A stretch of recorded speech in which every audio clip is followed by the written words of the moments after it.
وشر الأمور محدثاتها وكل محدثة بدعة وكل بدعة ضلالة وكل ضلالة في النار. قال الله تعالى في القرآن المجيد: بسم الله الرحمن الرحيم. يريد الله بكم اليسر ولا يريد بكم العسر ولتكملوا العدة ولتكبروا الله على ما هداكم ولعلكم تشكرون. رب اشرح لي صدري ويسر لي أمري واحلل عقدة من لساني يفقهوا قولي. ربي زدني علما ربي زدني علما اللهم ربي زدني علما. میرے پیارے عزیز دینی ساتھیوں، السلام علیکم ورحمۃ اللہ وبرکاتہ۔ میرا آج کا عنوان جو ہے صدقۃ الفطر اور عید کے مسائل پر انشاءاللہ۔ تو اللہ تعالیٰ سے میں دعا گو ہوں کہ اللہ تعالیٰ ہم تمام کو عمل کی توفیق دے اور صحیح بات میرے زبان سے حق والی بات نکالنے کی توفیق مجھے عطا فرمائے، آمین۔ سب سے پہلے اللہ تعالیٰ کی حمد و ثنا ہو کہ اللہ تعالیٰ سب کائنات کا مالک و مدبر ہے۔ اسی نے تمام مخلوق کو پیدا فرمایا ہے، دونوں جہانوں کا مالک ہے، الحمدللہ رب العالمین۔ اس کے بعد درود و سلام ہو تمام انبیاء کرام پر، خاص طور سے ہمارے پیارے نبی کریم محمد صلی اللہ علیہ وسلم پر۔ اللہم صلی علی محمد وعلی آل محمد کما صلیت علی ابراہیم وعلی آل ابراہیم انک حمید مجید۔ اللہم بارک علی محمد وعلی آل محمد کما بارکت علی ابراہیم وعلی آل ابراہیم انک حمید مجید۔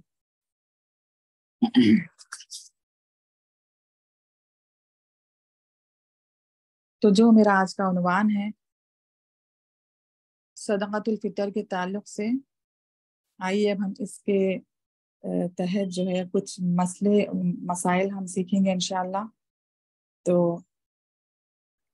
صدقۃ الفطر کیا ہے، یہ اس کے مقاصد کیا ہے اور اس کو ہم کیسے ادا کریں، کب ادا کریں، یہ کس پر فرض ہے، تمام چیزیں انشاءاللہ۔ دیکھیے میری پیاری عزیز ماں اور بہنوں، یہ صدقۃ الفطر جو ہے اس میں دو مقاصد ہیں۔ پہلا مقصد یہ ہے کہ ہم روزے کی حالت میں جو ہم سے کوتاہیاں جو ہوتی ہے اس کی تلافی کرنا ہے، اور دوسرا مقصد اس کا یہ ہے کہ غریب مساکین یعنی ان کے کھانے کا انتظام ہو جائے اور وہ بھی عید کے دن خوشیوں میں شامل ہوں۔ یہ دو مقاصد ہے صدقۃ الفطر کے۔ جیسا کہ اللہ تعالیٰ نے رمضان میں زکوٰۃ کو فرض کیا ہے۔ زکوٰۃ کا مطلب کیا ہے کہ جو کسی کے پاس بھی صاحب استطاعت ہے، صاحب مال ہے، وہ جو نصاب کو پہنچتا ہے تو اس کے لیے جو ہے اپنے مال میں زکوٰۃ نکالنا فرض ہے، تاکہ اس کے مال کو زکوٰۃ کی طرف سے جو ہے اس کا مال پاک ہو جائے، اس میں کوئی شر محفوظ یعنی کوئی شر باقی نہ رہے اس کے مال میں۔ تو اسی طرح جس طرح زکوٰۃ واجب اور فرض ہے، تو اللہ تعالیٰ نے صدقۃ الفطر یعنی اللہ کے رسول صلی اللہ علیہ وسلم نے صدقۃ الفطر کو واجب قرار دیا ہے، اور یہ سنت مؤکدہ ہے اور یہ فرض قرار دیا گیا ہے۔ جیسا کہ صحیح بخاری کی حدیث میں ہے کہ یہ فرض ہے آزاد پر، غلام پر، مرد عورت چھوٹے بڑے تمام پر۔ تو جیسا روزہ یعنی جو مال جیسا مال ہمارا زکوٰۃ کی طرف سے جو پاک ہوتا ہے، اسی طرح سے روزے میں جو بندے کی کوتاہیاں ہوتی ہے، جو غلطیاں جو لغزشیں ہوتی ہیں اس کی، اللہ تعالیٰ اس کے لغزشوں کو، اس کی کوتاہیوں کو صدقۃ الفطرہ یعنی صدقۃ الفطر کی طرف سے اس کے گناہ یعنی چھوٹے موٹے لغزشوں کو اللہ تعالیٰ اس کے معاف اور پاک و صاف کر دیتا ہے۔ یہ زکوٰۃ الفطر بھی اس کو کہا جاتا، یا صدقۃ الفطر بھی کہا جاتا، یا پھر اس کو فطرہ بھی کہا جاتا۔ تو جیسے دیکھیے ہم کہ اس کے دو مقاصد ہم ابھی سنیں کہ روزے کی حالت میں جو کوتاہیاں ہوتی ہیں اور جو لغزشیں ہوتی ہیں تو اس کی وہ تلافی کرتا ہے صدقۃ الفطر، اور یہ غریب مساکین کے جو ہے کھانے کے انتظام کا بھی ذریعہ ہے، تاکہ وہ بھی خوشیوں میں عید کے دن شامل ہو۔ اور اب ہم اس کے تعلق سے کیسے چیز کو نکالنا پسند کریں گے صدقۃ الفطر میں کہ ہم ایسی چیز کو دینا پسند کریں جو خود ہم اپنے لیے پسند کرتے ہوں، کیونکہ اللہ کے رسول صلی اللہ علیہ وسلم نے کیا فرمایا، وہ مومن جب تک نہیں ہو سکتا جب وہ اپنے لیے کوئی چیز پسند کرے تو وہ دوسروں کے لیے بھی وہی چیز پسند کرے۔ تو ہمیں دیکھنا چاہیے کہ ہمیں صدقۃ الفطر میں یا پھر زکوٰۃ میں ہم کیسی چیزیں لوگوں کو دیتے ہیں، تو ایسی چیزیں ہم دیں جو ہم خود پسند کرتے ہوں تاکہ وہ دوسروں کو بھی پسند آئے جب ہم ان کو دیں۔ تو آج ہمارے پاس یہ ماحول زیادہ ہوتا ہے کہ ہم اپنے لیے جب کوئی چیز پسند کرتے تو بہترین، جب دوسروں کو دینا ہے تو حقیر اور کمتر چیز پسند کرتے، جو کہ ہمیں کرنا یعنی یہ جائز نہیں ہے، جو کہ غلط ہے۔ اور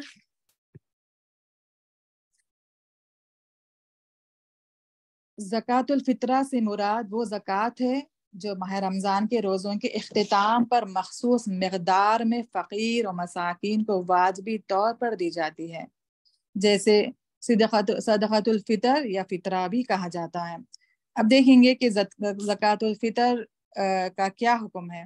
زکوٰۃ الفطر فرض ہے، جیسا کہ عبداللہ بن عمر رضی اللہ عنہ بیان کرتے ہیں کہ رسول اللہ صلی اللہ علیہ وسلم نے آزاد غلام، مرد، عورت، چھوٹے بڑے اور ہر مسلمان پر 1 سا کھجور اور ایک سا جو بطور زکوٰۃ الفطر ادا کرنا فرض کیا ہے، اور حکم دیا ہے کہ اسے لوگوں کو نماز عید کے لیے نکلنے سے پہلے ادا کر دیا جائے۔ یہ بخاری اور مسلم کی حدیث متفق علیہ۔ تو اس حدیث سے ہمیں کیا پتہ چلتا ہے کہ زکوٰۃ الفطر کا نکالنا ہر مسلمان، مرد، عورت، چھوٹے بڑے، آزاد غلام پر فرض ہے، جیسا کہ روزے فرض ہے۔ روزے کیا ہے؟ ہر مسلمان پر فرض ہے، چاہے وہ چھوٹا ہو، چاہے بڑا ہو، یا پھر غریب ہو یا امیر ہو۔ جیسا کہ زکوٰۃ صرف امیر جو ہوتا ہے اس کے نصاب کے تعلق سے، حساب کے ماتحت جو ہے اس کو نکالنا پڑتا ہے۔ زکوٰۃ ہر کسی کے لیے واجب نہیں جب تک کہ اس کے اوپر نصاب تک وہ مال نہ پہنچ جائے، تو صاحب استطاعت جو ہے اس کے لیے زکوٰۃ فرض ہے۔ لیکن صدقۃ الفطر جو ہے، جو ہر کوئی مسلمان، مرد، عورت، غریب، امیر سب رہتے ہیں، تو ان تمام کے لیے زکوٰۃ الفطر ادا کرنا ضروری ہے، واجب ہے اور فرض ہے، کیونکہ یہ جو ہے روزے کے تمام چھوٹے موٹے لغزشوں کو وہ معاف کرتا ہے۔ حالانکہ بندہ جو ہے روزے میں احتیاط برتتا ہے، گناہوں سے بچنے کے باوجود بھی اس کے جو ہے اس سے کچھ نہ کچھ غلطیاں سرزد ہو جاتی ہے، اس سے چھوٹے موٹے گناہ سرزد ہو جاتے ہیں، اس کے زبان کے پھسلنے سے کچھ چھوٹے موٹے باتیں اس سے نکل جاتی ہیں، جو کہ اب اس کو پاک کرنے کا ذریعہ بھی اللہ رب العالمین نے بہترین طریقے سے زکوٰۃ الفطر کے طور پر رکھ دیا ہے، تاکہ ہمارے اپنے فائدے کے لیے یہ اللہ تعالیٰ نے یہ ہمارے لیے اوپر جو ہے فرض کیا ہے، تاکہ ہمارے روزے پاک و صاف ہو جائے۔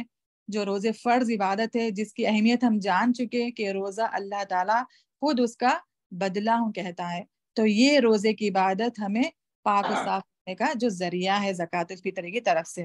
اب اس میں جو یہ حدیث میں ایک اور بات ہمیں کیا پتہ چلتی ہے کہ آزاد پر بھی یہ فرض ہے، غلام پر بھی، یعنی غلام پر بھی کیسے فرض ہے کہ وہ اس کا مالک جو اس کو خرچہ دیتا ہے تو وہ اس کے اوپر، یعنی اس کے مالک کے اوپر جو ہے یہ دینا زکوٰۃ الفطر واجب ہے، فرض ہے، اور مرد پر بھی فرض ہے، عورت اور چھوٹے بڑے پر۔ تو کیسے اس کو دیا جائے؟ اور جو ہے دیکھیے، جس ماں کے حمل میں جو بچہ پرورش پا رہا اس کے اوپر دینا تو واجب نہیں ہے، لیکن اگر دے دے تو یہ مستحب ہے۔ اور جو ہے یہ 1 سا کھجور، یعنی اس کا کتنا ہمیں مقدار میں دینا ہے کہ اس کو وزن میں نہیں بلکہ اس کو ایک ناپ، جیسا کہ ہم میجر میں دینا ہے، ویٹ میں نہیں بلکہ اس کو میجر میں دینا ہے۔ جیسا کہ اب ہم کلو کے حساب سے اگر وزن کریں گے کوئی چیز، تو اگر کوئی چیز کلو کے جو برتن میں جو سمائی جاتی ہے، جو پلیس لیتی ہے، وہ اگر موٹی ہے تو وہ بہت یعنی کم جگہ لے گی، اگر باریک ہے تو بہت زیادہ جگہ لے گی، تو اس وجہ سے جو ہے ویٹ کے حساب سے ہم نہ دیں بلکہ میجر کے حساب سے دیں، اور اس کا میجر کتنا ہے؟ 1 سا ہے، یعنی اور 1 سا جو ہے 2.5 کلو کے برابر ہے، یعنی اس کی جو حد لگائی گئی ہے وہ ایک سا ہے، اگر اس کے زیادہ بھی ہم دے سکتے تو دے سکتے، یہ جائز ہے، لیکن حد اس کی جتنی اس کی حد لگائی گئی ہے وہ کیا ہے، ایک سا اس کا میجر بتایا گیا۔ یا تو اللہ کے رسول صلی اللہ علیہ وسلم کے زمانے میں جب دیا جاتا تھا صحابہ کرام اور آپ صلی اللہ علیہ وسلم، تو کتنا دیتے تھے، وہ کیا دیتے تھے، غلہ اور اناج کو دیتے تھے، بلکہ پیسوں کو نہیں دیتے تھے، مال نہیں نکالتے تھے زکوٰۃ الفطر کے طور پر، یعنی اناج اور غلہ نکالتے تھے، جیسے کہ کھانے پینے کی چیزیں جس سے بندے کا پیٹ بھر جائے۔ تو ایک سا کھجور دیتے تھے آپ صلی اللہ علیہ وسلم، یا پھر ایک سا جو دیتے تھے، یا پھر ایک سا پنیر دیا کرتے تھے رسول اللہ صلی اللہ علیہ وسلم اپنے زمانے میں اور صحابہ کرام۔ دیکھیے آج ہمارے پاس کیسا معاملہ ہوتا، جب زکوٰۃ کا معاملہ آتا تو ہم کیا کرتے، پیسے دینے کی شکل میں نہیں دیتے، بلکہ اس کو کپڑوں کی شکل میں یا پھر کوئی برتنوں کی شکل میں ایسے ہی لوگوں کو تو پہنچایا جاتا، جو کہ یہ صحیح نہیں ہے، بلکہ زکوٰۃ کو ہم مال کے طور پر لوگوں کو پہنچائیں گے جو اس کے ضرورت مند ہے، جس کا ذکر اللہ تعالیٰ نے قرآن میں کیا ہے، جس کے 8 مصارف ہے، جیسا کہ مساکین، غریب، فقیر، یعنی غریب رشتہ دار اور سائل، یا پھر جو اللہ کی راہ میں نکلتے ہیں، جو مسافر ہے، تمام 8 مصارف جو ہیں ان کے اوپر زکوٰۃ اس طرح سے اللہ تعالیٰ نے باضابطہ قرآن میں اس کا ذکر کیا ہے۔ اور اس کو کیسے ادا کرنا ہے، مال کے طور پر، جو وہ زیادہ جتنا ہو سکے، جتنا ضرورت مند ہے ان کو اتنا ہم زکوٰۃ اپنا مال نکال کر مال کی شکل میں دیں گے، بلکہ آج ہم اس کو الٹا کرتے۔ اب یہاں پر جہاں زکوٰۃ الفطر کا معاملہ آیا تو ہم اس کو اناج کی شکل میں دینا ہے، بلکہ لوگ یہاں پر کیا کرتے، مال کی شکل میں دیتے۔ تو اس میں جو ہے یہ اپوزیشن کو ہمیں دور کرنا ہے، اس میں جو اختلاف ہے، یعنی جو ہم عمل کرتے ہیں جو الٹا، اس سے ہمیں بچنا ہے، بلکہ صحیح طور پر اللہ کے رسول کی سنت کیا ہے اس کے مطابق ہمیں اناج اور غلے کی شکل میں ہی زکوٰۃ الفطر ادا کرنا ہے۔ اور یہ زکوٰۃ الفطر ادا کرنا کیا ہے، فرض ہے۔ اگر ہم یہ فطرہ ادا نہیں کریں گے تو ہم گنہگار ہوں گے۔ اور اسے کب ادا کرنا ہے، کس وقت ادا کرنا ہے، کہ جب لوگ جو ہے عید کی نماز کے لیے نکلنے سے پہلے ادا کر دیا جائے۔ عید کی نماز جو عید الفطر کی نماز ہوتی اس سے پہلے ادا کر دیا جائے۔ اگر عید الفطر کے نماز کے بعد اگر اسے ادا کرے لوگ تو وہ عام صدقہ ہوگا، جیسا کہ ہم فی سبیل اللہ عام صدقہ کرتے ویسے ہی وہ عام صدقہ ہوگا۔ اگر وہ نماز العید الفطر کے پہلے ادا کر دیا جائے تو وہ زکوٰۃ الفطر کے طور پہ حق ادا ہوگا اس کا۔ زکوٰۃ الفطر کی جو ہے حکمت کیا ہے، اس کے کیوں ہم پر جو ہے یہ بتائی گئی ہے، لازم ہے کہ ماہ رمضان کے روزوں کے خاتمے پر زکوٰۃ الفطر کیا ہے، فرض قرار دیا گیا ہے۔ اس کے 2 مقاصد بتلائے گئے ہیں، جیسا کہ پہلا یہ ہے کہ روزے دار سے باوجود صحیح کوشش کرنے کے بعد تقاضائے بشریت کچھ نہ کچھ اس سے غلطیاں اور کوتاہیاں سرزد ہو جاتی ہے اس کی تلافی کے لیے۔ اور دوسرا جو اس کی حکمت یہ بتائی گئی کہ لوگوں میں جو مفلس لوگ ہیں، عید کی خوشیوں میں شریک ہونے کی استطاعت نہیں رکھتے، اس صدقے کے ذریعے ان کے گھروں میں بھی کچھ نہ کچھ کھانے پینے کے لیے آ جائے، تاکہ وہ بھی عید کی خوشی میں شامل ہو سکے۔ جیسا کہ عبداللہ بن عباس رضی اللہ عنہ بیان کرتے ہیں کہ رسول اللہ صلی اللہ علیہ وسلم نے زکوٰۃ الفطر کو فرض قرار دیا ہے، اور روزے دار کو بحالت روزہ ہوئے لغو اور بیہودہ کاموں اور باتوں سے پاک کرنے کے لیے اور مساکین کی خاطر غذا فراہم کرنے کے لیے۔ الحمدللہ ہمیں مقصد اس کا سمجھ میں آ گیا، اور حکمت اس کی سمجھ میں آ گئی کہ زکوٰۃ الفطر کے 2 مقاصد ہیں کہ ہم اپنے روزے کو پاک کریں اور مساکین کے غذا اور کھانے کا بندوبست ہو جائے۔ اب زکوٰۃ الفطر ہم یہ بھی سن چکے کہ کس پر فرض ہے، ہر مسلمان پر فرض ہے، خواہ چھوٹا ہو یا بڑا، مرد ہو یا عورت، اور اس کا نہ دینا حرام و باعث گناہ ہے۔ البتہ ماں کے پیٹ میں جو حمل ہے اس کی جانب سے نکالنا واجب نہیں ہے، بلکہ یہ کیا ہے، مستحب ہے۔ لہٰذا گھر کا ہر سرپرست اپنی جانب سے اور ان افراد کی جانب سے زکوٰۃ الفطر نکالے جن کی وہ کفالت کا ذمہ دار ہو، یعنی ہر کوئی اپنی اپنی طرف سے انفرادی نہ نکالے زکوٰۃ الفطر، بلکہ ہمارے جو سرپرست ہے، جیسا کہ شوہر اگر بیوی ہے، بچے ہے، تو اس کے شوہر اس کے اوپر ذمہ دار ہے زکوٰۃ الفطر نکالنے کے لیے، اور اگر بچے ہیں، اولاد ہے، تو ماں باپ میں سے باپ والد جو کمانے والے ہیں وہ جو ہے زکوٰۃ الفطر سب کی طرف سے، گھر والوں کی طرف سے نکالے۔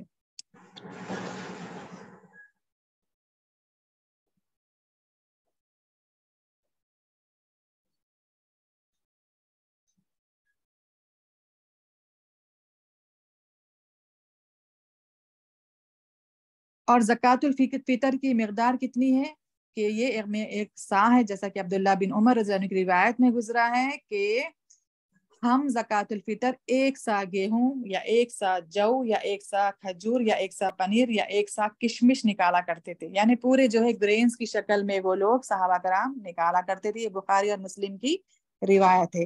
ایک سا جو ہے 4 مد کا ہوتا ہے، 4 مد کا ہوتا ہے، یعنی 4 جو ہم ہاتھوں سے 4 مرتبہ بھر بھر کر جو ہم اپنے ہاتھوں سے کسی کو دیتے ہیں تو وہ ایک سا بنتا ہے، یعنی اس کے مطلب اس کی جو میجر ہے وہ 2.5 کلو، ٹھیک ہے، 2.5، اگر ہم اس کو وزن میں دیکھیں گے تو وہ 2.5 کلو کے برابر ہے۔ اگر ہم اسے زائد بھی دینا چاہیں تو دے سکتے ہیں۔ دیکھیے جیسا کہ اہل علم کے اس میں رائے، یعنی ابھی میں بتائی کہ کوئی چیز میجر کرنے میں کچھ زیادہ ہو جاتی، کوئی چیز کم ہو جاتی، تو اسی لیے جو ہے اس کو ہمیں مد نظر رکھنا ہے کہ ایک سا جو ہے 2.5 کلو کے برابر ہے، ہم جو بھی چیز دیں 2.5 کلو کے برابر کے حساب سے دیں۔ اور یہ کیسے ہم کو دینا ہے، کب اس کا واجبی وقت ہے؟ دیکھیے کہ اس میں زکوٰۃ فطر کی ادائیگی کا وقت جو ہے، اس میں 4 اوقات ہیں۔ پہلا وقت واجبی وقت یہ ہے، یعنی واجب جو وقت ہمیں بتایا گیا وہ رمضان المبارک کی آخری دن کا جب جیسے ہی سورج غروب ہو جائے، یعنی جیسے ہی سورج آخری دن کا، یعنی رمضان کے آخری دن کا سورج غروب ہو جائے، زکوٰۃ الفطر کی ادائیگی واجب ہو جاتی ہے۔ کیونکہ صوم رمضان اب کیا ہے، رمضان کے دن اب ختم ہو گئے، روزے ختم ہو جاتے ہیں اور فطرہ شروع ہو جاتا ہے، اور نبی صلی اللہ علیہ وسلم نے مسلمانوں پر فطر کی زکوٰۃ فرض کی ہے، لہٰذا افطار ہوتے ہی فرضیت کا حکم مرتب ہو جائے گا۔ یہ جیسے ہی سورج غروب ہو جاتا ہے، افطار کا جیسے ہی وقت ہو جاتا ہے، تب سے لے کر جو ہے زکوٰۃ الفطر کا وقت شروع ہو جاتا ہے۔ اور دوسرا جو اس کا مستحب اور افضل وقت یہ ہے کہ زکوٰۃ الفطر کی ادائیگی کا افضل اور یہ ہے کہ نماز عید کے نکلنے سے پہلے پہلے، جیسا کہ عبداللہ بن عمر کی روایت ہے، رسول اللہ صلی اللہ علیہ وسلم نے حکم دیا کہ لوگوں کے نماز عید کے لیے نکلنے سے پہلے زکوٰۃ الفطر ادا کر دی جائے۔ یہ بخاری اور مسلم کی روایت۔ پھر تیسرا جو جائز وقت ہے، یعنی جس میں اجازت دی گئی ہے، وہ اگر زکوٰۃ الفطر عید سے 1-2 دن پہلے بھی دے دی جائے تو یہ جائز ہے، جیسا کہ عبداللہ بن عمر فرماتے ہیں کہ لوگ عید الفطر سے 1 یا 2 دن پہلے بھی زکوٰۃ الفطر ادا کیا کرتے تھے۔ یہ بخاری کی روایت ہے۔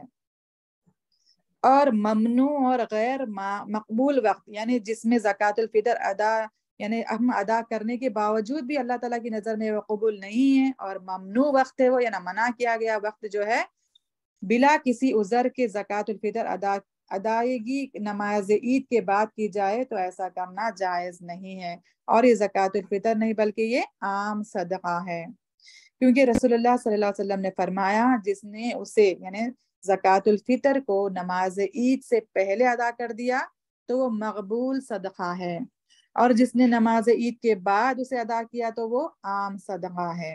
یہ صحیح ابو داؤد کی روایت ہے۔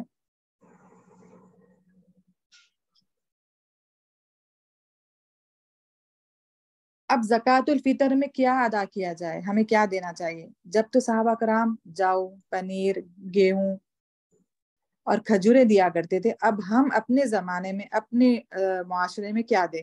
زکوٰۃ الفطر میں وہ غلات نکالے جائیں جو وہاں کے انسانوں کی عام خوراک، یعنی الگ الگ یعنی جیسا کہ جگہوں میں الگ الگ، معاشرے میں الگ الگ، وطنوں میں کیا ہے اپنے اپنے حساب سے لوگ الگ الگ چیز پسند کرتے ہیں کھانے کے لیے اور اپنا پیٹ بھرتے ہیں، تو وہاں کے حساب سے وہ اپنے اپنے چیزوں کو لوگوں تک، مساکین تک پہنچائے۔ تو جیسا کہ ابو سعید خدری رضی اللہ عنہ بیان کرتے ہیں کہ ہم زکوٰۃ الفطر ایک سا گیہوں یا ایک سا یا جو یا ایک سا کھجور یا ایک سا پنیر ایک سا کشمش نکالا کرتے تھے۔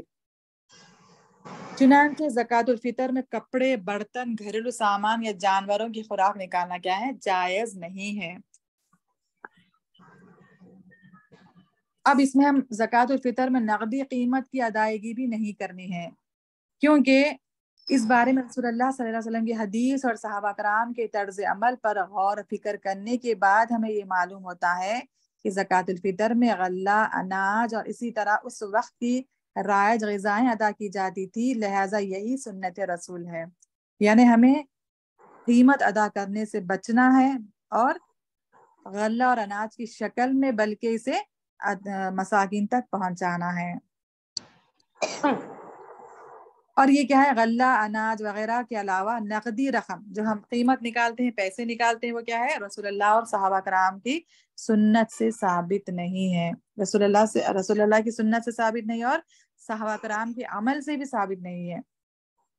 اسی لیے نقدی قیمت کی ادائیگی سے احتراز کریں، کیونکہ یہ عمل سنت نبوی کے خلاف ہے۔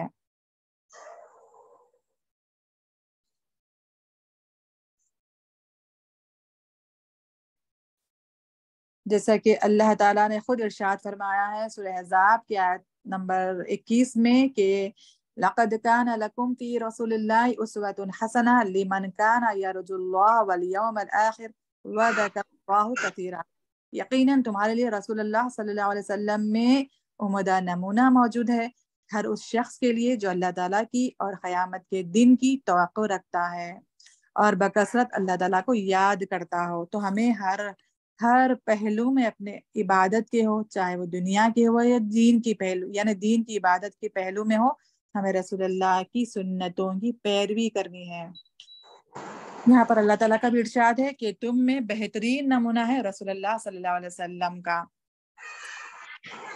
اگر جو ہے زکوٰۃ الفطر میں نقدی قیمت نکالنا جائز ہوتا تو عہد نبوی میں بھی نقد موجود تھا، یعنی رسول اللہ صلی اللہ علیہ وسلم کے زمانے میں بھی نقدی یعنی قیمت موجود تھی، اس کے باوجود بھی رسول اللہ صلی اللہ علیہ وسلم نے کیا کیا کہ اپنا زکوٰۃ الفطر غلہ اور اناج کی شکل میں نکالے تھے۔ آج کل بہت زیادہ لوگوں کو یہ علم نہیں رہتا کہ صدقۃ الفطر جو لوگ معلوم کر لیتے اس کی قیمت کیا ہے مساجد کی طرف سے، اور پھر وہ کیا کرتے، وہی قیمت کو لوگوں تک پہنچا دیتے۔ اور کیسے کن لوگوں کو پہنچانا ہے؟ مساکین، جس کے گھر میں ایک دن کا راشن بڑی مشکل سے موجود ہو، ویسے گھر کو ہمیں پہچان کے جو ہے اس کے گھر تک وہ ہمارے غلے اور اناج کو پہنچانا ہے۔ اگر کسی کے پاس ایک دن کا بھی یعنی اناج نہیں موجود ہے تو اس کے اوپر جو ہے زکوٰۃ الفطر واجب نہیں ہے، لیکن دینا کس کو ہے؟ اسی شخص کو دینا ہے جس کو ایک دن سے زیادہ اس کے پاس کھانے پینے کے لیے سامان موجود نہیں ہو۔ تو ہمیں پہلے سے ہی ان تمام باتوں کی پلاننگ کرنی ہے۔ دیکھیے عبادت کی اگر ہم پہلے سے پلاننگ کریں گے نا تو ہمارے لیے جو ہے وقت میں جو ہے آسانی پیدا ہوتی، ہماری عبادتوں میں آسانی پیدا ہوتی۔ اگر ہم وقت پہ ہی کسی کو ڈھونڈنے نکلیں گے تو ہمیں جس کو چاہے ہم اپنے ہاتھوں یعنی ان کے ہاتھوں کو پکڑ کے اپنی زکوٰۃ الفطر ادا کرنا پڑتا مجبوراً، چاہے وہ یعنی کھانے پینے کا ان کے پاس مہینے بھر کا راشن ہی کیوں نہ ہو۔ تو ان ویسے لوگوں کو نہیں دے، بلکہ اپنی زکوٰۃ الفطر کس کو دے؟ جس کے پاس ایک دن کی بھی کھانے پینے کی سامان کے زیادہ نہیں موجود ہو، ٹھیک ہے؟ تو ہمیں ان چیزوں کی پہلے سے ہی پلاننگ کرنی ہے۔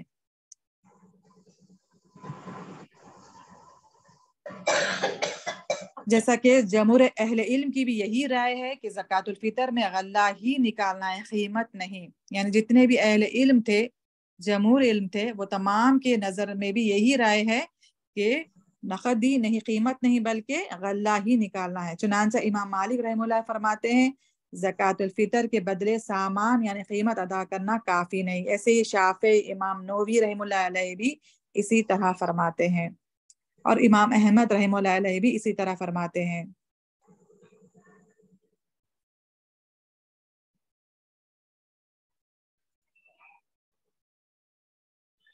جیسا کہ زکوٰۃ الفطر ایک ظاہری واجبی شعار ہے جو اسلامی معاشرے میں نظر آنے والا اور محسوس کیا جانے والا ہے، اور نقد کر ادا کرنے کی صورت میں یہ ظاہری شعار باقی نہیں رہے گا۔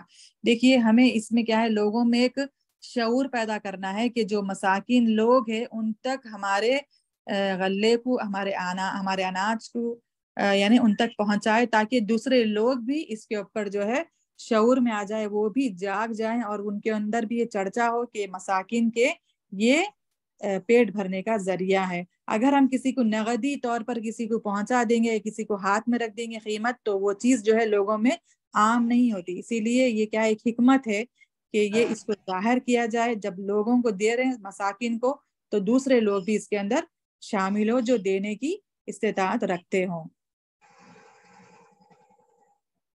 اور رسول اللہ صلی اللہ علیہ وسلم زکوٰۃ الفطر کا طریقہ کیا تھا کہ آپ اسے صرف مساکین پر تقسیم کرتے تھے، ٹھیک ہے؟ یہ مساکین کا ہی یہ حق ہے اس کے اوپر کہ صدقۃ الفطر انہی کو دیا جائے۔ مساکین کس کو کہیں گے ہم؟ جو اپنا محنت کرنے کے باوجود بھی ان کی ضرورتیں پوری نہیں ہوتی، ٹھیک ہے؟ تو ویسے مساکین کے اوپر یہ حق ہے کہ ان کو ان تک پہنچایا جائے، جیسا کہ قرآن میں مذکورہ جس کا ذکر کیا گیا 8 حصوں پر تقسیم نہیں کرتے تھے، جیسا کہ سورہ توبہ میں اس کا ذکر ہے۔ 8 ایسے لوگ ہیں جن پر اللہ تعالیٰ نے حکم دیا ہے کہ اپنی صدقات کو اور اپنے مال کو ان پر خرچ کرے، لیکن اللہ کے رسول صلی اللہ علیہ وسلم نے ان 8 جو لوگوں کا ذکر قرآن میں کیا گیا ان پر نہیں، بلکہ صرف مساکین کے اوپر خرچ کرتے تھے، اور نہ ہی آپ نے ایسا کرنے کا حکم دیا، اور نہ آپ کے بعد صحابہ و تابعین نے ایسا کیا۔ سبحان اللہ۔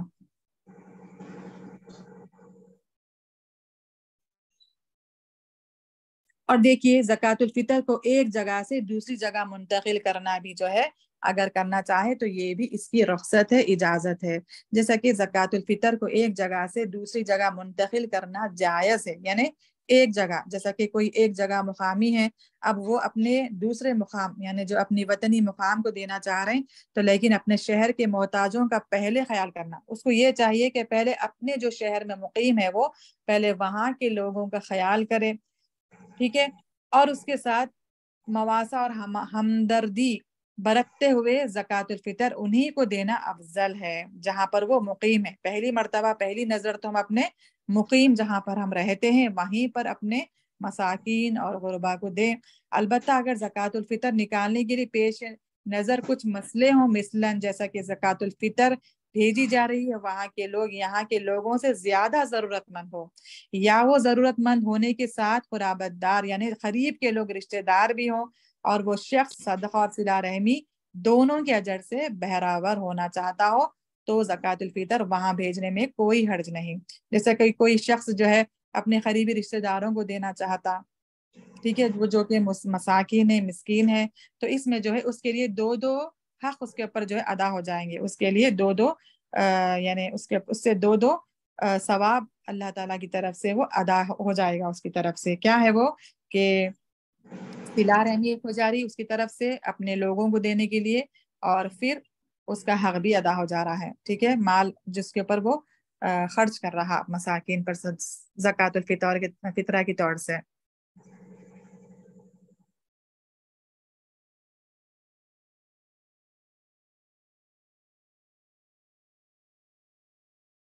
تو اس کے ساتھ جو ہے اللہ رب العزت ہمیں سنت رسول کے مطابق زکوٰۃ الفطر ادا کرنے کی توفیق عطا فرمائے، سنت طریقے سے ہمیں ادا کرنے کی توفیق عطا فرمائے، آمین۔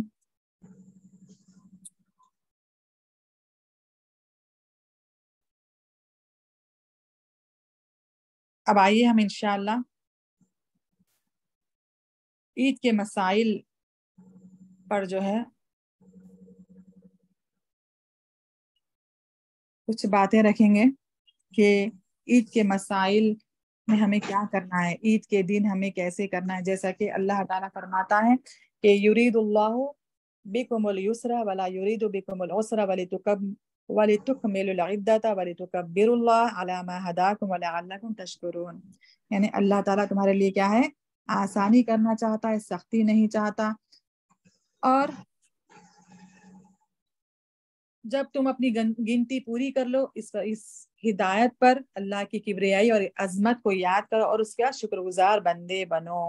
تو اس آیت سے ہمیں کیا پتا چلتا ہے کہ اللہ رب العالمین جب ہم اپنی طاقت کے یعنی اللہ تعالیٰ کی دی ہوئی طاقت کے استطاعت کے مطابق جب ہم روزوں کو مکمل کر لیتے، جب ہم شوال کا چاند دیکھ لیتے تو ہمارے روزے جب مکمل ہو جاتے ہیں تو اللہ تعالیٰ نے ہمیں کیا حکم دیا ہے، جیسے ہم چاند دیکھیں شوال کا، ہمیں کیا کرنا ہے کہ چاند جب ہم رمضان کا چاند دیکھیں تو روزے شروع کرنا ہے، اور جب چاند دیکھے تو روزوں کو چھوڑ دینا ہے، ٹھیک ہے۔ اسی طرح تراویح کا بھی حکم ہے کہ جب چاند دیکھے تو تراویح پڑھنی ہے نماز، اور چاند دیکھنے پر تراویح بند کر دینی ہے۔ تو اسی طرح سے جو ہے اللہ تعالیٰ اس کے بعد جیسے ہی ہمارے روزے چاند دیکھنے سے مکمل ہو جاتے، ختم ہو جاتے، اب ہم پر دوسری جو عبادت اللہ تعالیٰ نے رکھی ہے وہ یہ ہے کہ اللہ تعالیٰ فرماتا ہے کہ وَلِتُكَبِّرُوا اللَّهَ عَلَى مَا هَدَاكُمْ وَلَعَلَّكُمْ تَشْكُرُونَ، کہ تم اللہ تعالیٰ کی کبریائی اور عظمت کو یاد کرو اور اس کا شکر گزار بندے بنو۔ کہ اللہ تعالیٰ کی کبریائی کیا ہے کہ جیسے ہی چاند دیکھے ہم نماز عید تک، عید الفطر تک ہمیں تکبیرات پڑھنی ہے، ٹھیک ہے۔ عبداللہ بن مسعود رضی اللہ عنہ سے روایت ہے، وہ تکبیرات کیا ہے؟ اللہ اکبر، اللہ اکبر، لا الہ الا اللہ، واللہ اکبر، اللہ اکبر وللہ الحمد۔ اور ایک دوسری یہ ہے کہ اللہ اکبر کبیرہ والحمد للہ کثیرہ وسبحان اللہ بکرۃ واصیلا۔ تو یہ اللہ تعالیٰ نے حکم دیا ہے بندوں کے اوپر کہ جیسے ہی وہ اپنے روزوں کو مکمل کر لیں فوراً اللہ تعالیٰ کی کبریائی اور بڑائی بیان کرنا شروع کر دیں اور اللہ تعالیٰ کا شکر ادا کریں کہ اللہ تعالیٰ کی دی ہوئی نعمت جو روزے تھی، جو عبادت تھی، اس کی دی ہوئی نعمت صحت سے ہم اللہ تعالیٰ کے فضل و کرم سے اس کی عبادت کو ہم انجام دیے ہیں الحمدللہ، اور اس کا شکر ادا کرنے کہ تقبل اللہ منا ومنکم، یعنی اللہ تعالیٰ ہمارے تمام نیک اعمال کو قبول فرمائے۔ یہ اس طرح سے اللہ تعالیٰ کا شکر ادا کرنا ہے۔ تو آئیے اب ہم دیکھتے ہیں کہ روز یعنی عید میں ہمیں کیا کرنا ہے، یعنی عید میں کیسے مطلب غسل لینا ہے ہم کو، جیسا کہ ہم جمعے کی نماز میں غسل لیتے ہیں۔ تو عید کے دن کا غسل کیا ہے؟ مستحب ہے۔ یہ عید کے دن کا غسل کیا ہے؟ مستحب ہے۔ اگر کوئی غسل کر لے تو یہ کیا ہے؟ پسندیدہ ہے۔ مستحب یعنی پسندیدہ ہے، جیسا کہ رسول اللہ صلی اللہ علیہ وسلم نے فرمایا کہ یقیناً اس جمعہ کے دن کو اللہ تعالیٰ نے مسلمانوں کے لیے عید بنایا ہے، بس جو شخص جمعہ کے لیے آئے تو اس کو چاہیے کہ غسل کرے، اور اگر خوشبو میسر ہو تو اس کو استعمال کرے۔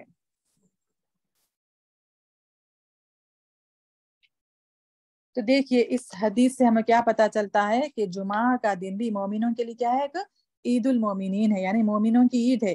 اسی طرح سے دو عیدین، جیسا کہ عیدین کا جو لفظ ہمیں ملتا ہے حدیث سے کہ عیدین کا مطلب کیا ہے، یہ صیغہ کیا ہے؟ تثنیہ کا صیغہ ہے، یعنی اس کے اندر دو چیزوں کا ذکر کیا گیا، دو چیز جو کہ عید الاضحیٰ اور ایک عید الفطر، ٹھیک ہے۔ تو اسی طرح سے عیدین کا مطلب جو ہے دو چیزیں اس میں شامل ہیں، جیسا کہ اللہ تعالیٰ نے بھی عیدین، اور ایک ہم یہ صیغے سے ایک اور ہم بات کو سمجھیں گے کہ یہ عیدین کا مطلب کیا ہے، کہ اللہ تعالیٰ نے سورہ مائدہ کی آیت میں آیت نمبر 6 میں فرماتا ہے کہ یا ایھا الذین آمنوا اذا قمتم الی الصلاۃ فاغسلوا وجوہکم وایدیکم الی المرافق وَامْسَحُوا بِرُؤُوسِكُمْ وَأَرْجُلَكُمْ إِلَى الْكَعْبَيْنِ۔ دیکھیے یہاں پر جو کعبین کا لفظ آیا ہے اس کا مطلب ہے ٹخنوں کو، یعنی دو ٹخنوں کو، پیروں کے دونوں پیروں کو ٹخنوں سمیت دھو لیا کرو۔ یعنی اس آیت میں جو وضو کا ذکر کیا گیا ہے پوری خلاصے کے ساتھ، تو اللہ تعالیٰ نے اس میں کعبین کا جو لفظ استعمال کیا ہے اس کا مطلب کیا ہے کہ دونوں پیروں کے ٹخنوں تک، اس کا مطلب دونوں پیر اس کے اندر شامل ہے کعبین میں، ٹھیک ہے۔ تو اسی طرح سے عیدین کا مطلب کیا ہے؟ دونوں عید۔ تو اسلام میں مسلمانوں کے صرف دو عیدیں ہی شامل ہے، اس میں کوئی تیسری عید جو ہے شامل نہیں ہو سکتی، یہ اللہ تعالیٰ کی طرف سے شامل نہیں ہے، نہ اللہ کے رسول کی طرف سے۔ اگر ہم اس میں شامل کریں گے تو یہ بدعت ہے۔ تو صرف اس لیے مسلمان بندے، مومن بندے کے لیے صرف دو عیدیں ہیں اس کے لیے، عید الاضحیٰ اور عید الفطر۔ تو اس میں جو ہمیں کرنے کے جو کام ہے میرے عزیزوں یہ ہے کہ ہم اس کے اندر غسل لینا ہے، کہ ہمیں اس کے اندر کرنا کیا ہے، غسل کرنا پسندیدہ عمل ہے، کیونکہ جیسا کہ اللہ کے رسول نے فرمایا کہ جمعہ کے دن کو اللہ تعالیٰ نے مسلمانوں کے لیے عید بنایا ہے، ٹھیک ہے، یہ اب جو ہے عید منایا ہے، اس کے تعلق سے یہ بات ہمیں سمجھنی ہے کہ اس کے اندر عبادت مقرر کی گئی ہے، عید یعنی جمعہ کے دن اس میں بھی غسل لینا ہے، اس میں بھی اچھے کپڑے پہننا ہے، مرد حضرات کو خوشبو لگانا ہے، مسجد میں خطبہ کے لیے جانا ہے۔ تو دیکھیے اسی کے کمپیئر، اسی کے تعلق سے عیدین کا بھی جو ہے مسئلہ نکالا ہے۔ تو جیسے جمعہ کے دن غسل کرنے، خوشبو استعمال کرنے اور مسواک کرنے کا سبب یہ بیان کیا گیا کہ جمعہ کو اللہ تعالیٰ نے اہل اسلام کے لیے عید بنایا ہے، تو عید کے دن ان تینوں کاموں کا کرنا اور زیادہ ضروری اور پسندیدہ ہوگا۔ یعنی جمعے کے دن جب یہ عمل کرنا ضروری ہے، واجب ہے، تو اسی طرح سے اب دونوں عیدوں میں بھی یہ عمل کرنا جو ہے ضروری ہے، مستحب ہے اور واجب ہے۔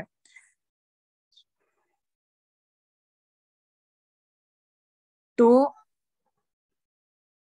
ایک اور حدیث سے ہمیں بات پتہ چلتی ہے کہ حضرت عبداللہ بن عمر رضی اللہ عنہ عید الفطر کے دن عیدگاہ جانے سے پہلے غسل کیا کرتے تھے، اور اس کے بعد بہترین کپڑے پہن کر عید کے لیے جانا بھی جو ہے یہ بھی مستحب ہے۔ بہترین لباس پہن کر جانا جو ہم کو پسند ہو وہ پہن کر جانا مستحب ہے، اور مرد حضرات کے لیے ریشم کا لباس پہننا اس کے لیے حرام ہے، کیونکہ اللہ کے رسول نے کیا فرمائے، جو ریشم کا لباس دنیا میں پہنے گا اس کے لیے آخرت میں کوئی حصہ نہیں، یعنی اس کا کوئی وہاں پر اجر نہیں۔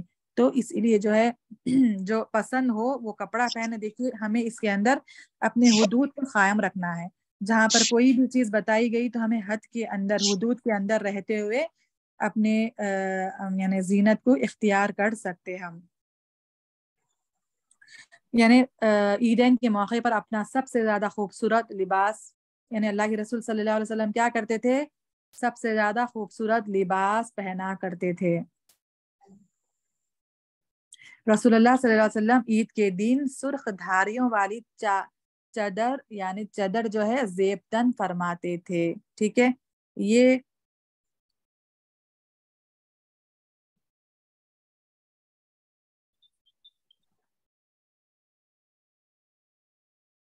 حدیث صحیح کی روایت ہے۔ عید کے موقع پر عمدہ لباس پہننے کے لیے احادیث بھی استدلال ہے کہ ایک بار کیا ہوتا، حضرت عمر فاروق رضی اللہ عنہ ایک موٹے ریشمی جبے کو جو بازار میں فروخت ہو رہا تھا تو اٹھا کر رسول اللہ کی خدمت میں حاضر عرض کی، یا رسول اللہ اسے خرید لیجئے، تو اور عید پر پہن کر ملاقات کے وقت زینت کے لیے پہنا کیجیے، تو رسول اللہ نے فرمایا یہ تو ان لوگوں کا لباس ہے جن کا آخرت میں کچھ حصہ نہیں، یعنی مرد حضرات کے لیے ریشم کا لباس عیدگاہ کو پہن کر جانا کیا ہے، ان کے لیے آخرت میں کچھ حصہ نہیں، یہ کیا ہے، اجازت نہیں ہے، یہ جائز نہیں ہے۔ تو البتہ اس کے علاوہ جو پسند ہو ریشم کے علاوہ وہ کپڑا پہن سکتا ہے، اور زینت کا اہتمام کرنے کے بارے میں بھی یہاں پر بتایا گیا۔ یہاں پر صرف جو ہے ریشمی چیز کو اللہ تعالیٰ، اللہ کے رسول نے یہاں پر پہننے سے حرام قرار دیا، نہ کہ زینت اختیار کرنے سے، ٹھیک ہے، ہمیں بات یہ سمجھ میں آئی اس حدیث سے۔ اور اس کے بعد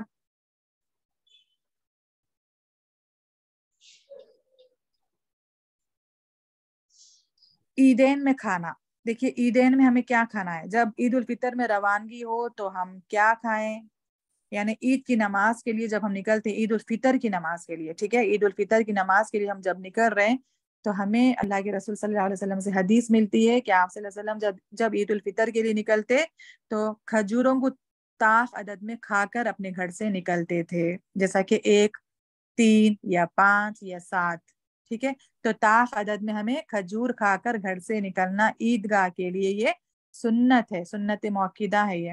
اور عید الاضحیٰ میں جو ہے اللہ کے رسول بنا کچھ کھائے پیے گھر سے نکلتے تھے، اور گھر آنے کے بعد جو بکری ذبح ہوتی تھی اس کی کلیجی کھانا مستحب سمجھتے تھے، مستحب فرماتے تھے۔ تو آنے کے بعد عید الاضحیٰ کی نماز سے آنے کے بعد ہمیں گھر میں کھانا ہے، اور عید الفطر کو جانے سے پہلے ہمیں کھجور کو طاق عدد میں کھا کر نکلنا ہے۔ اگر کھجور نہیں ہے گھر میں موجود اتفاقاً تو ہم جو چیز بھی ہمارے گھر میں میسر ہے ہم اس کو کھا سکتے. اگر کوئی چیز بھی فی الوقت موجود نہ ہو تو ہم صرف پانی بھی پی کر جا سکتے. یہ مستحب ہے, یہ ضروری ہے, اور یہ کیا ہے, یہ سنت ہے. ٹھیک ہے, تو اس طرح سے ہم بھی کریں اور اپنے مرد حضرات کو بھی اس کی تلقین کریں ہم. جیسا کہ اللہ کے رسول عید الفطر کے دن کھجوریں تناول فرمائے بغیر نہیں نکلتے تھے. سبحان اللہ.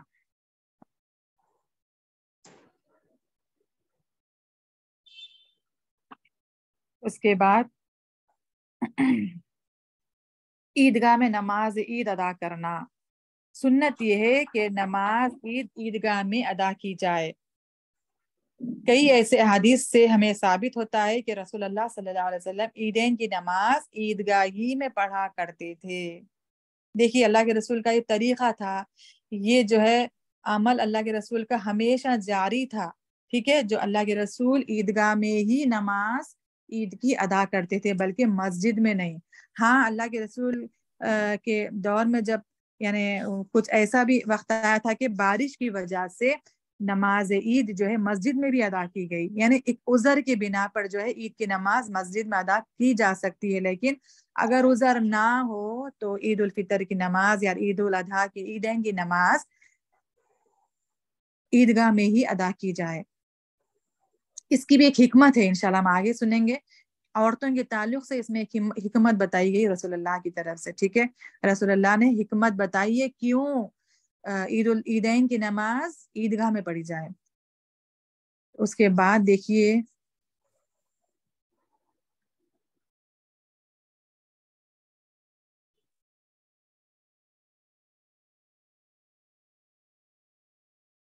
عورتوں کا عیدگاہ جانا. ایک اور مسائل یہ کیا ہے کہ عورتوں کا عیدگاہ جانا, جو کہ آج ہم اس کو اتنا نظر انداز کرتے ہیں کہ ہم سمجھتے ہیں کہ صرف عیدگاہ جانے کی یعنی عیدگاہ جانے کی اجازت, یعنی عیدگاہ جانے کی ان کو جو رخصت ہے صرف اور صرف مرد حضرات کو ہے. بلکہ یہ غلط اور جو ہے ہماری صحیح سوچ نہیں ہوتی, بلکہ یہ ہے کہ عورتوں کو بھی اللہ کے رسول صلی اللہ علیہ وسلم نے مسلمان عورتوں کو بھی عیدین کے موقع پر عیدگاہ جانے کا حکم دیا ہے. سبحان اللہ. جیسا کہ امام مسلم یعنی مسلم کی روایت ہے کہ حضرت عطیہ رضی اللہ عنہا سے روایت ہے کہ رسول اللہ صلی اللہ علیہ وسلم نے ہمیں عطیہ فرماتی ہے کہ رسول اللہ نے ہمیں حکم فرمایا کہ ہم عورتوں کو عید الفطر اور عید الاضحیٰ میں عیدگاہ لے جائیں. جوان لڑکیوں کو, حیض والی عورتوں کو اور پردہ نشین خواتین کو بھی. ہاں, حیض والی عورتیں نماز سے الگ رہیں لیکن وہ خیر اور مسلمانوں کی دعا میں شریک ہوں. ٹھیک ہے, یہ صحیح مسلم کی روایت ہے. اس حدیث سے ہمیں کیا پتہ چلتا ہے میرے عزیزو کہ دیکھیے ایک اور حدیث میں بھی آتا ہے کہ رسول اللہ صلی اللہ علیہ وسلم نے فرمایا کہ عورتوں کو مسجد میں جانے سے نہ روکو. اگر عورت مسجد جانا چاہتی ہے تو مرد حضرات کو یہ اللہ کے رسول نے بتایا, حکم دیا ہے کہ عورتوں کو مسجدیں جانے سے نہ روکو. تو آج ہم دیکھیے جیسا کہ اللہ تعالیٰ کا بھی, اللہ کے رسول کی ایک اور حدیث میں ہمیں یہ بات پتہ چلتی ہے کہ رسول اللہ صلی اللہ علیہ وسلم نے فرمایا کہ سب سے بہترین جو زمین پر اللہ تعالیٰ کو پسندیدہ جگہ ہے وہ کیا ہے, مساجد ہے. اور جو ناپسندیدہ جگہ ہے کیا ہے, وہ بازار ہے. تو آج ہم اتنا ہی اس کے الٹ ہے, زیادہ عورتیں کہاں ہوتی ہے, بازاروں میں ہوتی ہے. مسجدوں میں عورتیں بہت زیادہ کم, جس کو اللہ ماشاء اللہ جس کو اتنا علم ہے کہ مسجد میں جانے کی کیا فضیلت ہے, مسجد میں باجماعت نماز پڑھنے کی کیا فضیلت ہے, وہی عورت ہی مسجد کو جانے کی خواہش طلب رکھتی ہے, اپنے شوہر سے اجازت لیتی ہے. تو دیکھیے ہم عورتیں جب شوہروں سے ہر معاملے میں اجازت لینے کی کوشش کرتے, پہل کرتے, پوری جان اپنی کوشش لگا دیتے کوئی چیز ہم کو جب پسند ہو تو ان کو راضی کرنے کے لیے, لیکن جب دین کا معاملہ آتا تو ہم عورتیں کیا ہو جاتی, ایک دم پھیکی پڑ جاتی, کمزور پڑ جاتی. ہمیں دیکھنا چاہیے میرے عزیزوں کہ یہ موقع ہمیں بار بار نہیں ملتے. دیکھیے عیدگاہ میں جانے کا موقع ہمیں سال میں 2 مرتبہ ملتا. ٹھیک ہے, عیدین کا وقت ہمیں 2 مرتبہ, عیدین ہماری 2 ہے اس لیے کہ ہمیں صرف 2 مرتبہ ہی عیدگاہ جانے کا موقع ملتا ہے, اور نماز جمعہ ہفتے میں 1 مرتبہ. تو اس میں کتنی زیادہ فضیلت ہے. اللہ کے رسول کیا کیے کہ حکم دیے کہ عورتوں کو بھی نماز عید کے لیے عیدگاہ لے کر آئے. حکم تھا یہ، دیکھیے کوئی آرڈر تھا رسول اللہ کا. رسول اللہ صلی اللہ علیہ وسلم نے کیا فرما دیے کہ تم جب تک مومن ہو ہی نہیں سکتے جب تک کہ تم اپنے والدین اپنی اولاد سے زیادہ مجھے محبوب نہ جان لے. اللہ اکبر. تو اس پر اللہ کے کون حضرت عمر فاروق رضی اللہ عنہ نے فرمایا کہ اللہ کے رسول بے شک میں اپنے والدین اور اپنی اولاد سے زیادہ یعنی مطلب ان سے زیادہ میں آپ کو محبوب رکھتا ہوں، لیکن اپنی جان سے زیادہ محبوب نہیں. تو اللہ کے رسول نے فوراً فرما دیا کہ اے عمر تمہارا ایمان ابھی بھی مکمل نہیں ہوا. تو اس سے ہم کو کیا پتا چلا؟ تو فوراً حضرت عمر فاروق رضی اللہ عنہ بولتے کہ اللہ کے رسول ٹھیک ہے میں اپنی جان سے بھی زیادہ تمہیں اپنا محبوب رکھتا ہوں. تو یہ اس حدیث سے ہمیں کیا پتا چلا کہ رسول اللہ کا جب حکم آ جائے تو ہماری نہیں چلے گی، وہاں پر ہم اپنے نفس کی نہیں چلے گی. ٹھیک ہے، نہ ہمارے والدین کی، نہ ہمارے اولاد کی، نہ ہم اپنے جان سے بھی زیادہ ہم کسی اللہ کے رسول سے زیادہ ہم محبت نہیں رکھ سکتے. تو ہمیں جب اللہ کے رسول کا یہاں پر حکم ہے، فرمان ہے، کہ آرڈر ہے کہ عورتوں کو بھی عیدگاہ کے لیے نکالیں، چاہے وہ عورتیں جوان ہو، حیض والی ہو، بوڑھی ہو، پردہ نشین ہو، ٹھیک ہے، یہ کوئی بھی خواتین ہو. حالانکہ ہم کیا سمجھتے صرف بوڑھی عورتوں کو ہی جانا ہے کہیں پر بھی، لیکن جوان عورتوں کو جانے کا ہم کیا کرتے، ایسا کرنے سے پیچھے ہٹ جاتے. بس ہمیں کیا سمجھ میں آتا کہ فتنے کا ڈر. دیکھیے اسی لیے اللہ تعالیٰ نے قرآن میں کیا فرمایا کہ عورت کو پردہ کرنا ضروری ہے، ایسا پردہ جہاں پر کوئی بھی فتنہ وہاں پر پیدا نہ ہو. تو ہمیں پورے اچھے لباس کے ساتھ کیسے عورتوں کو عیدگاہ میں جانا ہے، مسجد کو جانا ہے، یا پھر باہر نکلنا بھی ہو تو کیسے اپنے یعنی پردے کا لباس پہننا ہے، کیسے جلباب ڈالنے، حجاب کیسے کرنی ہے، انشاءاللہ ہم آگے سنیں گے. تو دیکھیے اللہ تعالیٰ کیا فرماتا ہے کہ سب سے پسندیدہ جگہ، یعنی اللہ کے رسول کی حدیث ہے کہ اللہ تعالیٰ کو سب سے پسندیدہ جگہ جو زمین پر ہے وہ مساجدیں ہیں، اور ناپسندیدہ جگہیں کیا ہے؟ بازاریں ہیں. تو آج ہم عورتیں سب سے زیادہ عورتیں بازاروں میں. اب دیکھیں گے کہ رمضان کے مہینے میں جو شاپنگ کی جاتی، جو اتنا مار کیا جاتا، عورتیں ہر چیز خریدنے کے لیے کئی اکثر کثیر موقعوں پر رمضان میں جو ہے بازاروں میں نکلتی. کس وجہ سے نکلتی ہے؟ کہ وہ اپنی پوری زینت جو ہے اکٹھا کر لے، اپنے پہننے اوڑھنے کی چیزیں جو بھی ہے وہ تمام چیزوں کو اکٹھا کر لے عید کے دن پہننے کے لیے. لیکن جب عید کے دن اللہ کے رسول کا یہاں پر حکم ہے کہ تم عید کے لیے نماز کے لیے عیدگاہ کو نکلو، تو وہاں پر ہی ہم کیا کرتے ہیں؟ اپنے شوہروں کی اجازت کے لیے ہم کمزور پڑ جاتے ہیں. جب ہم کو اجازت دی جا رہی بازاروں میں جانے کے لیے، ہر ایک چیز خریدنے کے لیے، تو پھر ہم یہاں پر ہیلا بہانہ کیوں لیتے کہ ہم عیدگاہ کے لیے اپنے شوہر کی اجازت لیں گے؟ لینا تو ہے، لیکن اگر بیچارے شوہر اجازت دے بھی دے تو پھر بھی ہم ٹال مٹول کاہلی برتتے، وہاں پر ایک ہیلا سازی کرتے تاکہ ہم اس سے بچ جائیں. دیکھیے یہاں پر جانے کے لیے رسول اللہ کی کیا حکمت تھی. دیکھیے پہلی حکمت کیا تھی؟ جو عیدگاہ میں نماز پڑھی جاتی زمین پر، عیدگاہ کیا ہے؟ کھلی زمین ہوتی، ٹھیک ہے، وہ مسجد کی جگہ نہیں ہوتی، کیونکہ حیض والی عورت کو مسجد جانے کے لیے منع ہے، اس کے لیے ممنوع ہے، وہاں پر جانا منع ہے. تو اسی لیے اللہ کے رسول عیدگاہ میں نماز پڑھے. کیوں؟ تاکہ حیض والی عورت بھی چاہے وہ نماز سے الگ رہے لیکن وہ خیر اور دعا میں شریک رہے. سبحان اللہ. اسی لیے اللہ کے رسول جو ہے عیدگاہ جاتے تھے، اور عورتوں کو بھی حیض والی عورتوں کو بھی حکم کرتے تھے کہ وہ بھی وہاں پر آئیں اور دعا میں شریک رہیں. یہ حیض والی عورتوں کے لیے بھی یہاں پر ایک حکمت ہے. دیکھیے جو مسجد نہیں جا سکتی نماز کی حالت میں، وہاں پر اس کو جو ہے عیدگاہ میں عید کی نماز کی اتنی زیادہ فضیلت ہے اس کے لیے کہ وہ دعا میں شریک ہو. اور کیسی عورتیں کیسا جائیں؟ جب فتنے کا ڈر ہو تو پورا جو ہے پردے کا لحاظ، پردے کا اہتمام کر کے جو ہے پردہ ڈال کر، اتنا بہترین طریقے سے پردے کا لحاظ ہمیں ڈال کر عیدگاہ کے لیے نکلنا ہے. اللہ کے رسول نے کیا فرمایا؟ ام عطیہ رضی اللہ عنہا فرماتی ہے کہ اللہ کے رسول اگر کوئی کسی بہن کے پاس پردہ نہ ہو یعنی جلباب نہ ہو تو وہ کیا کریں؟ تو اللہ کے رسول نے حکم دیا کہ اپنی سہیلیوں سے یا اپنی اور دوسری عورتوں سے جلباب کا انتظام کر لیں، یعنی جلباب لے لیں تاکہ وہ بھی پورے پردے کے ساتھ عیدگاہ میں شامل ہو نماز کے لیے۔ تو ہم یہاں پر اب کوئی بھی ہیلا بہانہ نہیں کر سکتے، نہ ہمارے پاس پردے کا ہیلا ہے، نہ پھر کوئی چیز کوئی عذر کا ہیلا ہے یہاں پر ہم اپنے شوہر کے ساتھ اپنے بچوں کے ساتھ عیدگاہ جا کر وہاں پر نماز ادا کرے۔ یہ جو ہے سنت موقدہ ہے، اور اس سنت میں بھی ہم کیا ہے، سنت ادا کرنے میں ہم پہل کر رہے ہیں۔ تو ہم پورے پردے کے اہتمام کے ساتھ وہاں پر جانا ہے، جیسا کہ اللہ کے رسول کی ایک اور حدیث ہے کہ جب عورتیں نماز پڑھنے کے بعد، جب عورتیں یعنی اس سے بھی ہمیں پتا چل رہا ہے کہ عورتیں بھی رسول اللہ کے زمانے میں عیدگاہ جا کر نماز پڑھتی تھی۔ تو جب وہ نماز پڑھنے کے بعد جب وہ راستوں میں چلتی تھی تو اللہ کے رسول حکم دیتے تھے کہ اے عورتوں تم راستوں کے کناروں سے چلو۔ تو وہ اس طرح سے عورتیں کناروں سے چلتی تھی کہ دیواروں کو اپنے پردے، اپنی جو جلبابیں ہوتی تھی وہ اس سے اٹک جاتی تھی دیواروں سے۔ اللہ اکبر، اس طرح سے وہ کناروں سے راستوں پر چلا کرتی تھی رسول اللہ کے حکم کے مطابق۔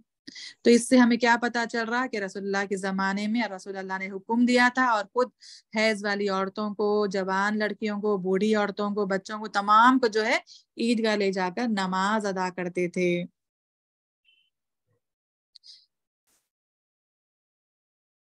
اور عیدگاہ کی نماز کا جو وقت ہے میرے عزیزو، عید الفطر میں جو ہے نماز کو ہم تھوڑا سا پہلے تو یہ عید الفطر عیدین کی نماز کا جو وقت ہے وہ جلد ہی ہم عید کی نماز ادا کریں، جیسے ہی سورج طلوع ہو اشراق کے ساتھ ہی ہم عید کی نماز ادا کریں۔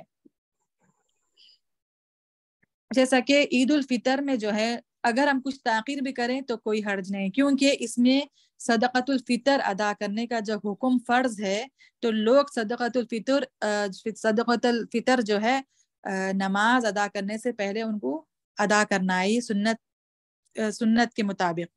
تو اسی لیے لوگوں کو کچھ دیر تاخیر بھی ہو جائے وہ فطرہ ادا کرتے کرتے نماز میں شامل ہونے کے لیے، تو اس میں رخصت ہے کہ کچھ دیر اس میں تاخیر بھی کی جا سکتی ہے عید الفطر میں۔ لیکن عید الاضحیٰ میں جیسے ہی سورج نکلے اشراق کے وقت ہی نماز ادا کر دی جائے، تاکہ جلد سے جلد وہ قربانی کا کام بھی انجام دے۔ اور دیکھیے عورتوں کو خوشبو لگا کر نماز کے لیے نکلنا جو ہے حرام ہے، اور اس میں یعنی عورتوں کو پورا احتیاط کے ساتھ عیدین کی نماز میں جانا ہے، پورا پردے کے ساتھ، پردے مطلب اتنا ایسے ہم برقع پہنے، ایسے پردہ کرے کہ ہماری کوئی چیز بھی نظر نہ آئے۔ آج کل دیکھیے کیسے پردے، کیسے برقعے یعنی بازاروں میں نکلے ہیں کہ اس کو پورا اس کے اوپر ورک، ایسے ورک کہ غیر محرم دیکھ کر اس سے متاثر ہو جائے۔ پردے کا مطلب کیا ہے کہ ہم اپنی زینت کو چھپائیں، بلکہ وہ ایسے ہو جا رہا کہ زینت کو اپنی ظاہر کر رہے ہیں تاکہ سامنے والا مرد ہم پر نظر ڈالے۔ تو یہ چیزیں کیا ہے، پردے کا اہتمام ہمیں اتنا یعنی ڈھیلا ڈھالا ہمیں پہننا ہے تاکہ ہم اپنا پورا جو ہم حجاب پہنتے ہیں پوری اپنی کمر تک اس کا پورا کور ہو جائے، یا پھر گھٹنے تک بھی آئے اور بہتر ہے۔ لیکن آج کل ہماری لڑکیاں، ہماری عورتیں ایسے حجاب کرتی ہیں، اس کے اوپر جو یعنی جو اوڑھنی باندھی جاتی ہے، جو دوپٹہ باندھا جاتا ہے، وہ صرف سینے کے اوپر، وہ پہننا نہیں پہننا اتنا ہی ہے، وہ پورا ہم ایسے حجاب، ایسے اسکارف استعمال کریں اپنے پردے میں تاکہ ہم اپنا پوری کمر تک ڈھیلے ڈھالے برقعے پہنے، تاکہ اس میں فتنے کا اندیشہ نہ ہو۔ ٹھیک ہے، تو اس طرح سے اگر ہم پردہ کر کے عیدگاہ کو جائیں گے، نماز کے لیے جائیں گے، تو انشاءاللہ اللہ تعالیٰ کی جو ہے بہت زیادہ اس عورت پر رحمت بھی نازل ہوگی۔ اللہ تعالیٰ ہم تمام کو اس سے مالا مال فرمائے اللہ تعالیٰ کی رحمتوں سے۔ اور دیکھیے تکبیرات پکارتے ہوئے عیدگاہ جانا، اور دوسرا مسئلہ یہ ہے کہ تکبیرات جیسے ہی یعنی چاند دیکھے ہم شوال کا، عید کا جب چاند دیکھے ہم شوال کا، تو وہاں سے ہی اللہ تعالیٰ کا حکم ہے کہ تم اللہ تعالیٰ کی تکبیر کو بیان کرو، تکبیرات پڑھو۔ تو یہ تکبیرات عبداللہ بن مسعود رضی اللہ عنہ سے روایت ہے، اللہ اکبر اللہ اکبر، لا الہ الا اللہ واللہ اکبر، اللہ اکبر وللہ الحمد، اللہ اکبر کبیرہ والحمد للہ کثیرہ وسبحان اللہ بکرۃ واصیلا۔ تو یہ تکبیرات جو ہے ہمیں مرد حضرات کو زور زور سے پڑھتے ہوئے جانا ہے تاکہ دوسرے لوگ بھی اس میں شامل ہو جائیں، وہ بھی پڑھنے لگے۔ حالانکہ یہ جائز نہیں کہ لوگ تمام کے تمام لوگ ایک ہی آواز میں جماعت کے ساتھ پڑھے، یہ جائز نہیں، اس کی اجازت نہیں، ٹھیک ہے۔ الگ الگ اپنے اپنے انداز میں تکبیرات کو مرد حضرات یعنی جہری آواز یعنی ظاہری آواز سے پڑھتے ہوئے عیدگاہ نکلے، ٹھیک ہے۔ اور پھر عورتیں جو ہے تکبیرات کا اہتمام وہ بھی کریں، اور صرف اپنی آواز اپنے حد تک ہی وہ رکھیں، اتنی آواز میں ہی اس کو ان عورتوں کو پڑھنا ہے، ٹھیک ہے۔ اور اللہ کے رسول صلی اللہ علیہ وسلم کا یہ معمول تھا کہ عید الفطر کے دن تکبیریں کہتے ہوئے عیدگاہ کی طرف روانہ ہوتے، نماز ادا کرنے تک تکبیروں کا سلسلہ جاری رکھتے۔ جب نماز ادا کر لیتے تو تکبیریں کہنا ترک کر دیتے، یعنی جیسے ہی ہمیں چاند دیکھے تکبیرات کا اہتمام شروع کر دینا ہے، نماز کے تکبیر اولا کہنے تک۔ جیسے امام تکبیر اولا کہے اللہ اکبر، وہاں تک ہمیں تکبیرات کا اہتمام اس وقت تک کرنا ہے۔ پھر جیسے عید کی نماز ہو جائے تو تکبیرات کا ختم ہو جاتا وقت، تو اس کے بعد حضرت عبداللہ ابن عمر رضی اللہ عنہ عبداللہ بن عمر رضی اللہ عنہ روز عید بلند آواز سے تکبیریں کہتے ہوئے روانہ ہوتے، یہ سلسلہ امام کے آنے تک جاری رکھتے۔ یعنی ایک اور حدیث میں بات پتہ چل رہی کہ امام کے آنے تک، یعنی امام جیسے ہی آئے، جب وہ تکبیر اولا سے نماز پڑھانا شروع کر دے تب تک جو ہے یہ عید کی تکبیرات کہنی ہے۔ اور یہ مد نظر ہمیں رکھنا ہے تنبیہ ہمارے لیے کہ لوگوں کا ایک ساتھ ایک آواز میں تکبیرات کہنا سنت سے ثابت نہیں، اور ہم سب کو ہمیشہ یہ بات یاد رکھنی چاہیے کہ بہترین طریقہ کیا ہے؟ حضرت محمد صلی اللہ علیہ وسلم کا طریقہ ہے، جو کہ اللہ کے رسول اپنے ہر خطبے میں ارشاد فرماتے وخیر الہدی ہدی محمد صلی اللہ علیہ وسلم، بہترین طریقہ حضرت محمد صلی اللہ علیہ وسلم کا طریقہ ہے۔ تو یہ اللہ کے رسول کے صحابہ کا بھی طریقہ ہے کہ تکبیرات کیسے کریں، کیسے پڑھیں، ہم کیسے ادا کریں، تو اس میں جو ہے ایک جماعت سے آواز نکالنا یہ سنت سے ثابت نہیں۔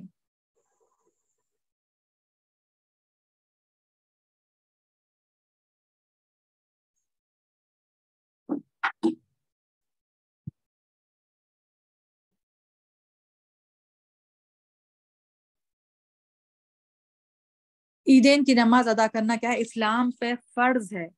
اس میں جیسا کہ اللہ تعالیٰ نے فرمایا سورہ کوثر میں کہ فَصَلِّ لِرَبِّكَ وَانْحَرْ، یعنی لہٰذا آپ اپنے رب کے لیے نماز پڑھے اور قربانی کیجیے، یعنی اس نماز سے مراد عید کی نماز ہے، ٹھیک ہے۔ تو اس طرح اللہ تعالیٰ کا بھی حکم ہے کہ عیدین کی نماز میں عید کی نماز کا ادا کرنا۔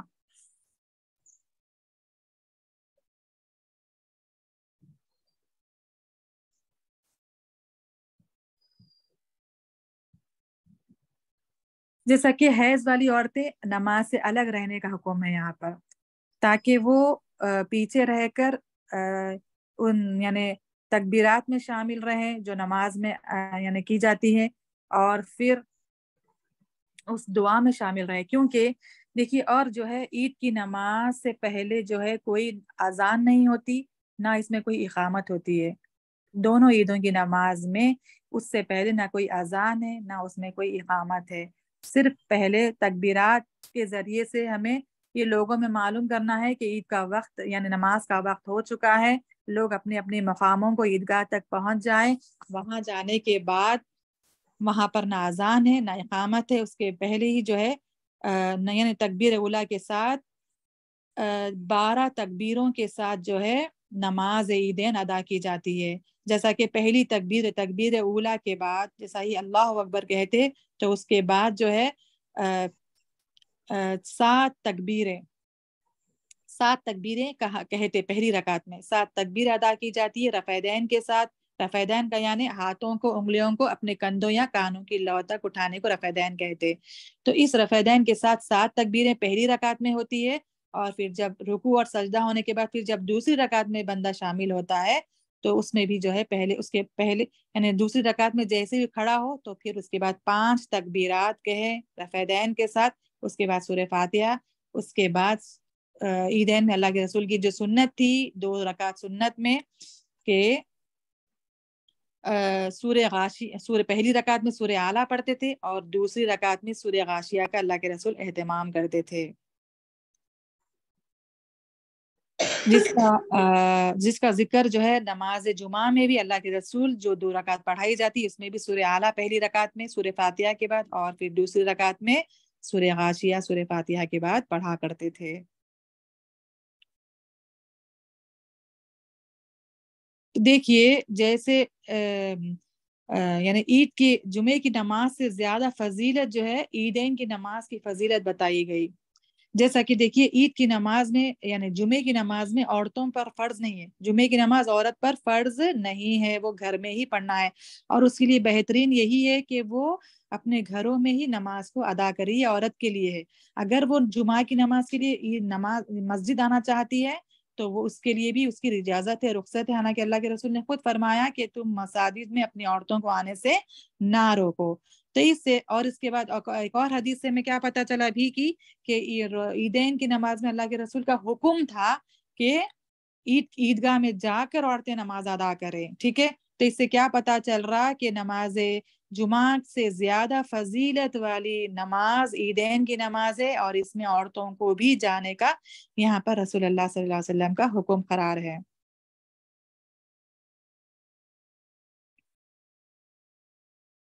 اور اس کے بعد جو عید کی نماز جب مکمل ہو جاتی تو اللہ کے رسول صلی اللہ علیہ وسلم کیا کرتے تھے؟ خطبہ دیتے تھے، جیسا کہ عید کی جمعہ کی نماز میں پہلے خطبہ ہوتا، اس کے بعد نماز ادا کی جاتی۔ یہاں پر عیدین کی نماز میں پہلے جو ہے نماز ادا کی جاتی، اس کے بعد خطبہ دیا جاتا، جس میں مرد حضرات کو بھی جو ہے اس میں واعظ و نصیحت کی جاتی ہے، اور اس میں عورتوں کو بھی اللہ کے رسول صلی اللہ علیہ وسلم جیسے نماز مکمل کر لیتے تھے حضرت بلال رضی اللہ عنہ کے ساتھ جا کر عورتوں میں بھی واعظ و نصیحت کیا کرتے تھے، ٹھیک ہے۔ تو اس حدیث سے میں کیا پتا چل رہا کہ عورتوں میں بھی نصیحت کرنا اللہ کے رسول کی سنت ہے، جیسے ہی نماز مکمل کر لے خطبے میں مرد حضرات کو بھی نصیحت کرے، جیسا کہ نصیحت کی باتیں کرے، ان کو کیسے ان کو رہنا ہے، رہنا سہنا کیسا ہے، کیسی عبادتیں کرنی ہے، کیسے اپنے لباس زیب و تن کرنا ہے، ویسے ہی عورتوں کے بھی لیے جو ہے اللہ کے رسول نصیحت کیا کرتے تھے۔ تو واعظ و نصیحت سے عورتیں بھی جو ہے اس سے بہرہ مند ہو، اسی لیے اللہ کے رسول کی حکمت تھی کہ عورتوں کو بھی نماز عید کے لیے عیدگاہ لے جاتے تھے۔ اور اس کے بعد کچھ عید خطبے کے بعد خطبے کے آخر میں دعا ہوتی ہے، تو اس دعا میں بھی وہ شریک ہو اور خیر کے کاموں میں بھی شریک ہو، اسی لیے اللہ کے رسول نے عورتوں کو عیدگاہ جانے کا حکم دیا تھا۔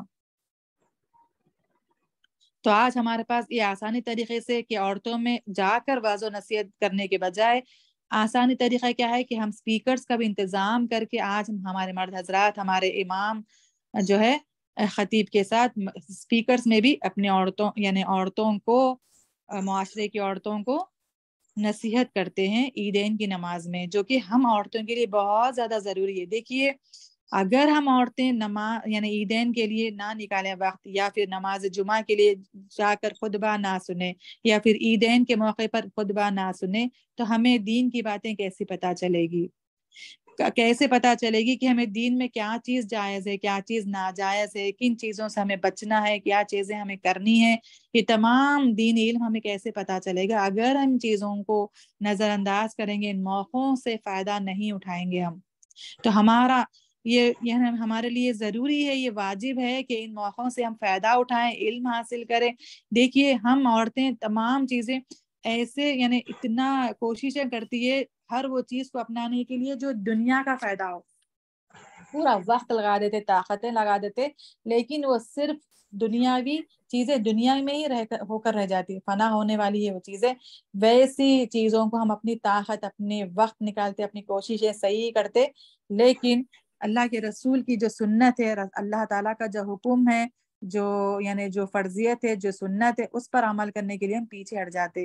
اگر ہم اس موقعوں سے بھی علم کا حاصل کرنے سے فائدہ نہیں اٹھائیں گے تو پھر اپنے بچوں کو تربیت ہم کیسے کریں گے؟